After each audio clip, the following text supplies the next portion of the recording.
ಕೇರಳ ರಾಜ್ಯದ ಉದ್ಯಾವರ ಗೇಟ್ನಲ್ಲಿ ವಿದ್ಯಾರ್ಥಿಗಳು ಹೊಸ ಪಠ್ಯ ಪುಸ್ತಕದೊಂದಿಗೆ ಶಾಲೆಗಳಿಗೆ ತೆರಳಿದ್ದು ಶಾಲಾ ಪ್ರವೇಶೋತ್ಸವದಲ್ಲಿ ಭಾಗವಹಿಸಿದ್ದಾರೆ. ಮಂಜೇಶ್ವರ ಪಂಚಾಯತ್ ಮಟ್ಟದ 2018-19ನೇ ಶೈಕ್ಷಣಿಕ ವರ್ಷದ ಶಾಲಾ ಪ್ರಾರಂಭೋತ್ಸವ ಸರ್ಕಾರಿ ಹಿರಿಯ ಪ್ರಾಥಮಿಕ ಶಾಲೆ ಉದ್ಯಾವರ ಗೇಟ್ನಲ್ಲಿ ನಡೆಯಿತು.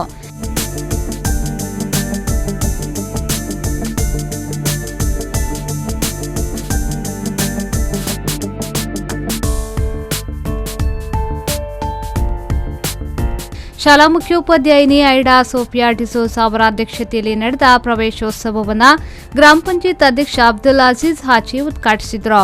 ಈ ಸಂದರ್ಭ ಅಬ್ದುಲ್ ರೆಹಮಾನ್ ಹಾಜಿ, ಕೆಎಂಕೆ ವಾರ್ಡ್ ಸದಸ್ಯೆ ಪ್ರಮೀಳಾ, ಸಮಾಜ ಸೇವಕ ಉದ್ಯಮಿ ನವೀನ್ ಮಂತೇರೋ, ರಕ್ಷಕ ಶಿಕ್ಷಕ ಸಂಘದ ಅಧ್ಯಕ್ಷ ಅಬೂಬಕರ್, ಅತಾವುಲ್ಲಾ ತಂಗಲ್ ಸೇರಿದಂತೆ ಹಲವು ಗಣ್ಯರು ಹಾಜರಿದ್ದರು.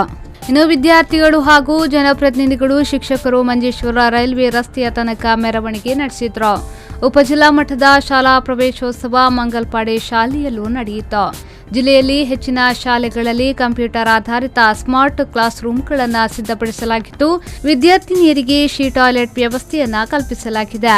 ಸರ್ಕಾರಿ ಶಾಲೆಗಳಲ್ಲಿ ಪ್ರತಿ ಬಾರಿಗಿಂತ 10% ಹೆಚ್ಚಿನ ನೋಂದಣಿಯಾಗುವ ನಿರೀಕ್ಷೆ ಇದೆ. ಜಿಲ್ಲೆಯಲ್ಲಿ ಮಲಯಾಳಂ ಮತ್ತು ಕನ್ನಡ ಮಾಧ್ಯಮ ಕಿರಿಯ ಪ್ರಾಥಮಿಕ ಶಾಲೆಗಳಲ್ಲಿ ಒಟ್ಟು 368 ಮಂದಿ ಶಿಕ್ಷಕರ ಕೊರತೆ ಇದೆ. ಹಿರಿಯ ಪ್ರಾಥಮಿಕ ಶಾಲೆಗಳ ಕನ್ನಡ ಮತ್ತು ಮಲಯಾಳಂ ಮಾಧ್ಯಮದಲ್ಲಿ ಪಾಠ ಮಾಡುವ 260 ಮಂದಿ ಶಿಕ್ಷಕರ ಕೊರತೆ ಇದೆ. ಜಿಲ್ಲೆಯ ಹಲವು ಪ್ರೌಢಶಾಲೆಗಳಲ್ಲಿ 149 ಮಂದಿ ಶಿಕ್ಷಕರ ಕೊರತೆ ಇದೆ ಎಂದು ತಿಳಿಸಿರುವ ಶಿಕ್ಷಣ ಇಲಾಖೆ, ಖಾಲಿ ಬಿದ್ದಿರುವ ಹುದ್ದೆಗಳನ್ನು ಶೀಘ್ರವೇ ಭರ್ತಿ ಮಾಡುವಂತೆ ಲೋಕಸೇವಾ ಆಯೋಗವನ್ನು ಕೇಳಿಕೊಂಡಿದೆ. ಸರ್ಕಾರಿ ಮತ್ತು ಅನುದಾನಿತ ಕನ್ನಡ ಮಾಧ್ಯಮ ಶಾಲೆಗಳಲ್ಲಿ ಮಲಯಾಳಂ ಹೇರಿಕೆಯ ವಿರುದ್ಧ ಪ್ರತಿಭಟನೆಗಳು ಮುಂದುವರೆದಿದೆ.